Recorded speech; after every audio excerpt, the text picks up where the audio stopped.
Welcome to VSPM channel. VSPM channel subscribe பண்ணாதவங்க subscribe பண்ணிக்கோங்க. பக்கத்தில் இருக்கிற பெல் பட்டனை கிளிக் பண்ணிக்கோங்க. இன்றைக்கி வந்து கத்திரிக்காய் தொக்கு செய்கிறதுக்காக எல்லாத்தையும் ரெடி பண்ணி வச்சுருக்குறேங்க. அந்த கத்திரிக்காய் தொக்கு எப்படி செய்யலான்றதை பார்க்கலாம் வாங்க. இப்போ கத்திரிக்காய் ஒரு 1/2 கிலோ வாங்கி வச்சுருக்கிறேன். நாட்டுக்காய் தான், குண்டு காய். அந்த 1/2 கிலோவை இதை மாதிரி ப்ளஸ் மாதிரி அரிஞ்சிக்குங்க. இதை மாதிரி நான் எப்படி அரிகிறேன் பாருங்கள். இந்த மாதிரி ப்ளஸ் மாதிரி அரிஞ்சிக்கணும் எல்லா காயும்.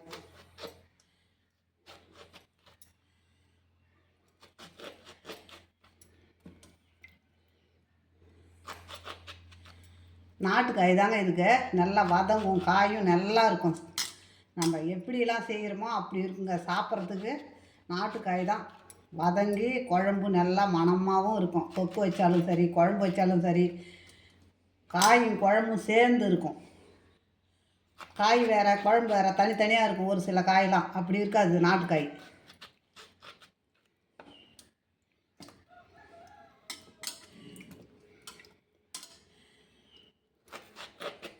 இதில் தான் இன்றைக்கி நான் தொக்கு செய்ய போகிறேன். பார்க்கலாம் வாங்க.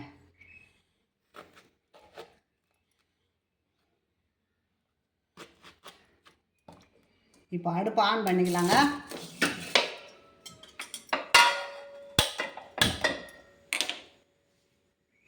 அடுப்பு ஆன் பண்ணிட்டேன்.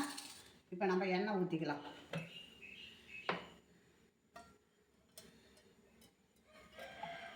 எண்ணெய் ஊற்றிக்கலாங்க. எண்ணெய் ஊற்றிட்டேன்.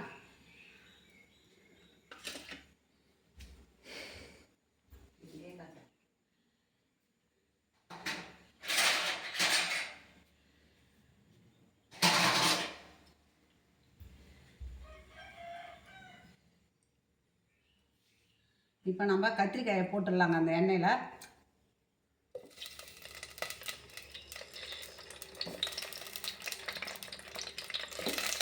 கத்திரிக்காய் நல்லா வதங்கணும்.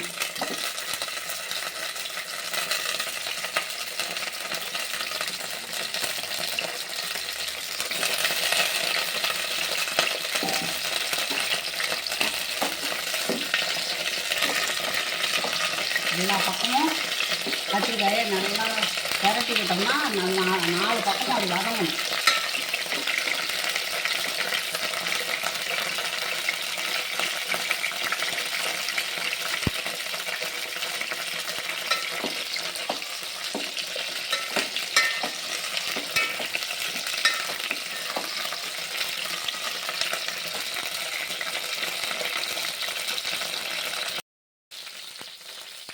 இப்போ பாருங்கள், காய் கொஞ்சம் மாதிரி எடுத்து பாருங்கள்.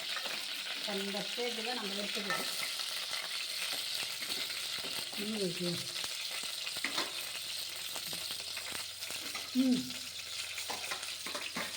எங்கே கையை வச்சுப்போ நல்லா வதங்கிட்டு காய்.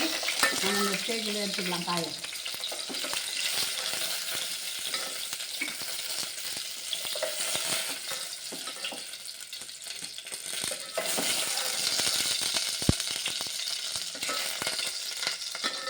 இந்த பாருங்கள், காய் வதங்கி போயிருக்குது. இப்போ நம்ம அந்த எண்ணெயிலே போட்டுக்கலாம் எல்லாத்தையும். ஒரே ஒரு பிரிஞ்சி இலை, 2 ஏலக்காய், சின்ன சின்னதாக 2 பட்டை, அது கூட 1 ஸ்பூனு ஜீரகம்,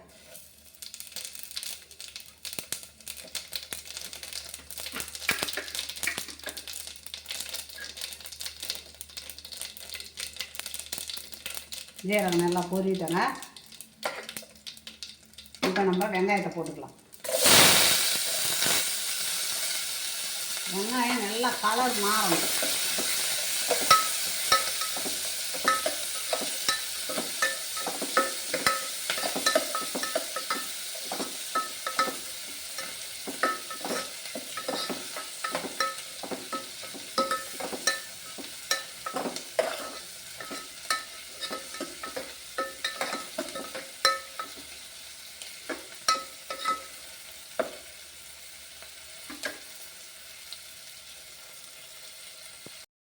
மாறிடுங்க.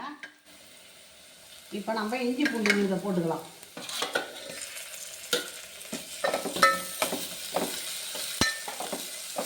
அது பச்சை வாசனை போகும்.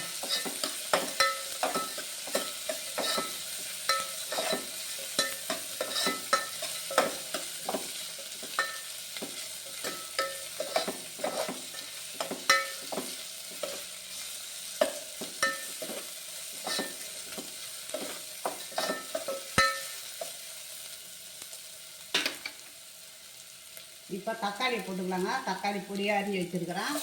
மீடியம் சைஸ் 2 தக்காளி, வெங்காயமும் அதேமாரி மீடியம் சைஸ் 2 வெங்காயம். இப்போ அதுக்கு தகுந்த மஞ்சத்தூள் போட்டுக்கலாங்க. மஞ்சத்தூள்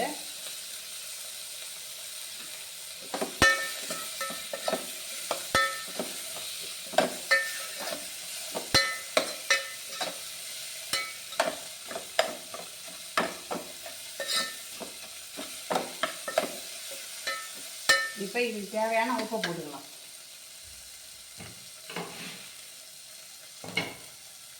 இந்த தொக்குக்கு தேவையான உப்பை இப்போ போட்டுடலாம்.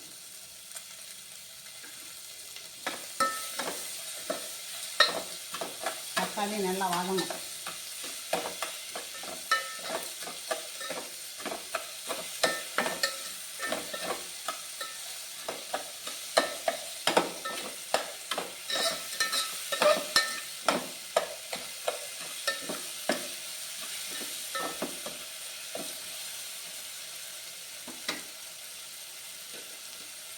இப்போ நம்ம குழம்பு மிளகாய் தூள், வீட்டுக்கு நம்ம குழம்பு வைக்கிறோம் இல்லையா, அந்த மிளகாய் தூள்.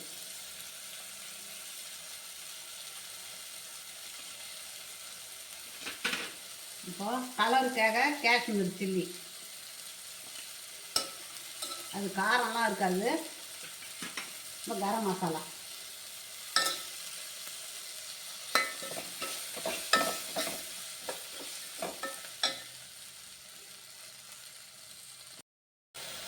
வதங்கிடுதுங்க. இப்போ நம்ம கறிவேப்பிலை போட்டுக்கலாம்.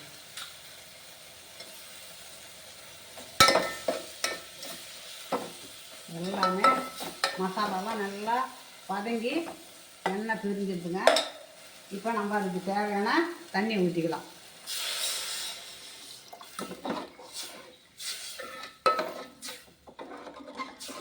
இந்த கிரேவிக்கு தேவையான தண்ணியை ஊற்றிக்கலாம்.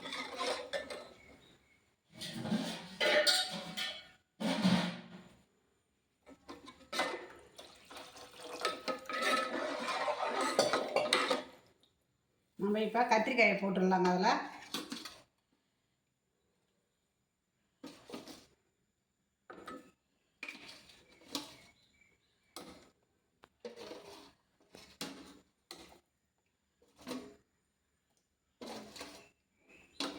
நல்லா கொதிக்கட்டும்.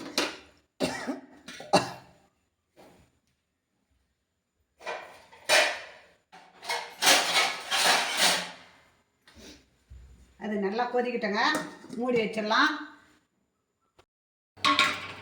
நல்லா கொதிச்சிருச்சுக்கோங்க. காய் நல்லா வெந்து போச்சுங்க கத்திரிக்காய். இப்போ இந்த ஸ்டேஜில் தான் நம்ம வேர்க்கடலையை போடணும். முதல்ல போட்டுட்டோம் வேர்க்கடலைன்னா அது அடி பிடிக்கும் குழம்பு, அது தொக்கு. இப்போ இந்த ஸ்டேஜில் போட்டால் தான் நம்ம அந்த தொக்கு அப்படியே நல்லா இருக்கும், அடி பிடிக்காது. இந்த வேர்க்கடலையை முதல்ல மசாலா கூட போடவே கூடாது.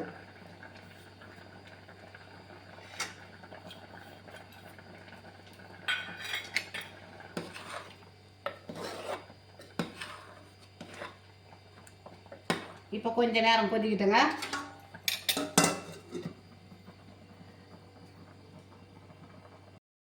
கொஞ்ச நேரம் ஆயிடுதுங்க, ஒரு 2 நிமிஷம். இப்போ நம்ம மல்லி தழையை போட்டுக்கலாம்.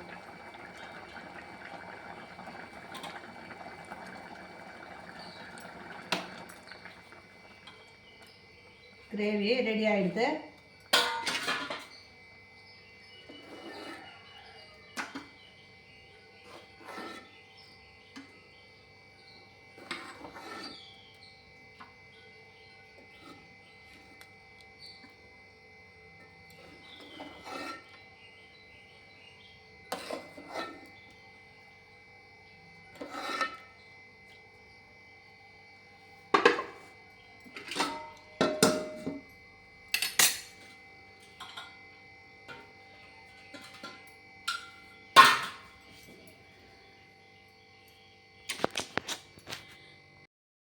கத்திரிக்காய் தொக்கு ரெடி ஆகிடுதுங்க. நீங்களும் இதே மாதிரி செய்து பாருங்கள். உங்களுக்கு பிடிச்சிருந்ததுன்னா எனக்கு கமெண்டில் சொல்லுங்கள். இந்த கிரேவி வந்து புலாவுக்கும் சாப்பிட்லாம், பிரிஞ்சி சாதத்துக்கும் சாப்பிட்லாம், குஸ்காவுக்கும் சாப்பிட்லாம், வெள்ளை சாதத்துக்கும் சாப்பிட்லாம். அதே மாதிரி இட்லி, தோசை, சப்பாத்தி எல்லாத்துக்கும் சாப்பிட்லாங்க அந்த கிரேவி.